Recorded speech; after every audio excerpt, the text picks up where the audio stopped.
एक महिला भक्त वृंदावन से बिहारी जी लेकर अपने घर आई और तभी बाहर से गोलू घर के अंदर आया और माँ से पूछता है कि माँ, यह कौन है? तो मैया ने बोला, ये भगवान हैं और ये ही हमारे मालिक हैं। अब तो घर में जब भी कोई नई चीज बनती तो सबसे पहले बिहारी जी को भोग लगता। पहले यह सब चीजें गोलू को सबसे पहले मिलती थीं।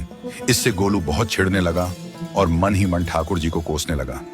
एक दिन गोलू की माँ काम पर जाते समय बोली, गोलू, यमुना जी से मटके में जल भर कर लाना।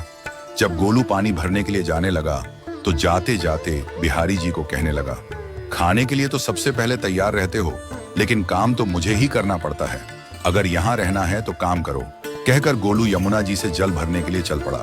गोलू जब यमुना जी में जल भरने लगा तो उसने देखा कि यमुना जी के अंदर बिहारी जी विराजमान हैं और कह रहे हैं, ला गोलू, घड़ा हम भर देते हैं। गोलू उनको देखकर हैरान हो गया और बोला, नहीं नहीं, मैं अपने आप भर लूंगा। लेकिन ठाकुर जी ने उसके हाथ से घड़ा ले लिया और भरकर घर ले आए।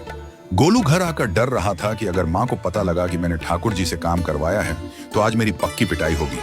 माँ ने घर आकर बिहारी जी को गीले कपड़ों में देखा तो एकदम से हैरान हो गई और कहने लगी कि गोलू, ये जरूर तेरी शरारत है, जरूर तूने ही इन पर जल डाला है। गोलू ने अपनी माँ को समझाने का बहुत प्रयास किया, लेकिन माँ ने उसको डांट कर चुप करा दिया और ठाकुर जी के भीगे हुए वस्त्रों को बदलने लगी।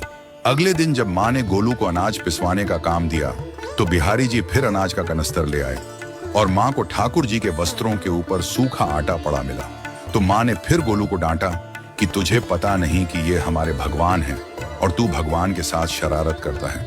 आज तूने फिर इनके ऊपर आटा फेंका है। तो गोलू शपथ लेकर कहने लगा, नहीं माँ, मैंने कोई शरारत नहीं करी है। ये तो मेरे हाथ से गेहूं का कनस्तर लेकर खुद पिसवा कर आए हैं। गोलू की माँ आज बहुत गुस्सा हुई। अगले दिन फिर माँ बोली, बेटा गोलू, आज तुम्हारे बाबा बाहर गांव से वापस लौट आएंगे। बस आज का ही काम है, तुम जंगल से थोड़ी लकड़ियां ले आना। गोलू फिर डर गया, कहीं ठाकुर जी फिर मेरे पीछे ना आ जाएं। गोलू ने माँ को बोला कि मैं चला तो जाऊंगा, लेकिन बिहारी जी को समझा लो, वो मेरे पीछे ना आए। उसकी माँ हंसकर बोली, हाँ हाँ समझा दूंगी, तुम जाओ तो सही। गोलू जल्दी जल्दी लकड़ियां लेने जंगल में चला गया और माँ काम पर चली गई। लेकिन उस दिन माँ काम से जल्दी वापस आ गई और देखा बिहारी जी अपनी चौकी पर विराजमान नहीं है। वह तो एकदम से घबरा गई कि कहीं गोलू की शरारत तो नहीं। वह भागी भागी जंगल की तरफ गई। तभी उसने देखा कि गोलू के साथ एक इंसान लकड़ियों को लेकर घर आ रहा है। गोलू की माँ यह देखकर हैरान हो गई कि यह तो बिहारी जी हैं। ये क्या हमारे भगवान हमारा काम कर रहे हैं? इसका अर्थ गोलू ठीक कह रहा था। वह जल्दी जल्दी